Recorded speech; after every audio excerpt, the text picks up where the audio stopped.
So this is interesting. There's a common parasite that's been killing sea otters off the coast of California. That's not good. No, I love It's not sounds good. bad. But fortunately, so far, it's only 4 sea otters that they've found. But what's interesting is, I have to say it right, Toxoplasma gondii, which it's a very common parasite. I think like 1 out of 8 or 1 out of 10 humans in America have it. It's the one that your house cat carries. Yeah. They tell pregnant women not to clean the litter box because they can get the toxoplasmosis. Yeah. Which is, but it's pretty interesting that it's, you know, it makes me think of The Last of Us, which I don't know. Have you guys watched that at all? But I must. It's really, really good. Yeah. Watch The Last of Us. And, you know, it's sort of what we're seeing, in other words, is that this common parasite is making an interspecies jump, right? Yeah. Going from cats to people, now people to sea otters, whether sea otters were resistant to it in the past, or maybe they just hadn't been exposed, or there wasn't enough density of it. I don't really know, but it's, anytime you see a virus or a parasite jump to a new species, Right. it's reason for concern.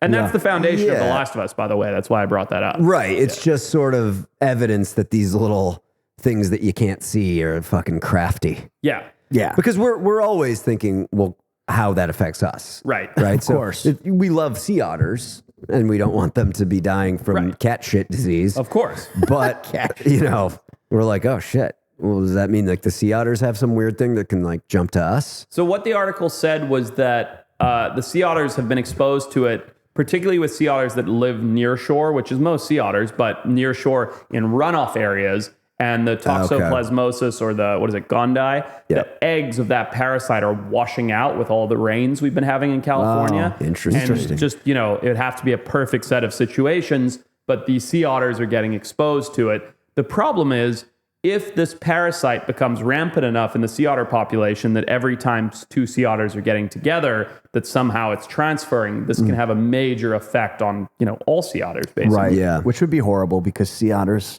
might be the cutest animal. Well, and I don't know if you know this, but, and this is really, really significant.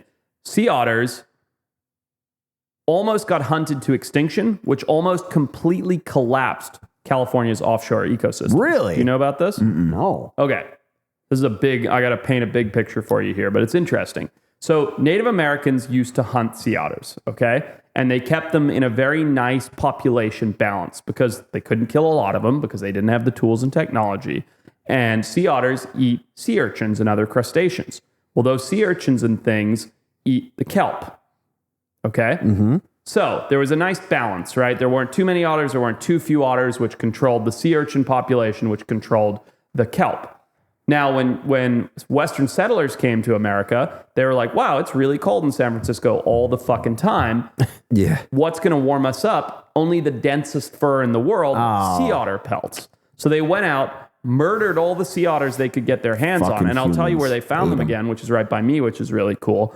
And they thought that sea otters were basically extinct. Well, a few years later, after all the sea otters had been removed, what we saw was this massive spike in purple sea urchin. And as we had this massive spike in purple sea urchin, the sea urchin were eating The kelp. the kelp. yeah. And now all of a sudden the California kelp forest began to disappear. Well, if the kelp disappears, that's the foundation for our entire offshore ecosystem here in California. Right. That's where all the fish reproduce. That's where the white sea bass hang out. That's where everything happens. And so all these, you'd have a giant kelp bed like the La Jolla kelp beds. It was like, 5 miles long, would disappear in like 3 months.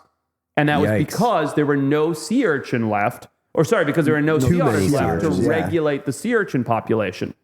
Well, fortunately, and I don't know all the timelines, but fortunately, after many, many years of thinking sea otters were completely gone, a protection was put in place. There was a law passed that you couldn't kill sea otters.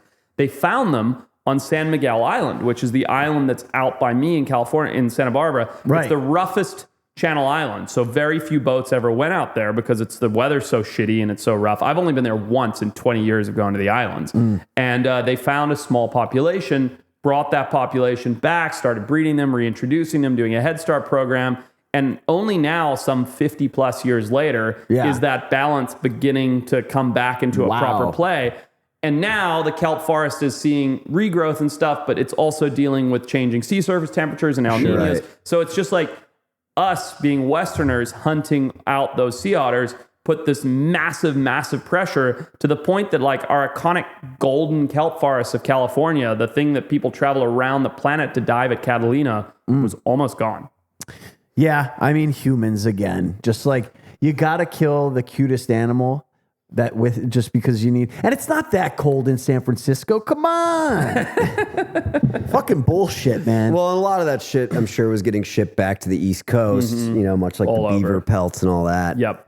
Yeah, interesting. Well, They're very so it sounds like interesting. the rains was the big sort of X factor here. For the parasite. Yeah. Yes, it Yeah. definitely. Yeah. It does sound like that. That's what moved it. The question is, will those parasites then spread to the rest of the population? If so, will they Right. be able to sustain?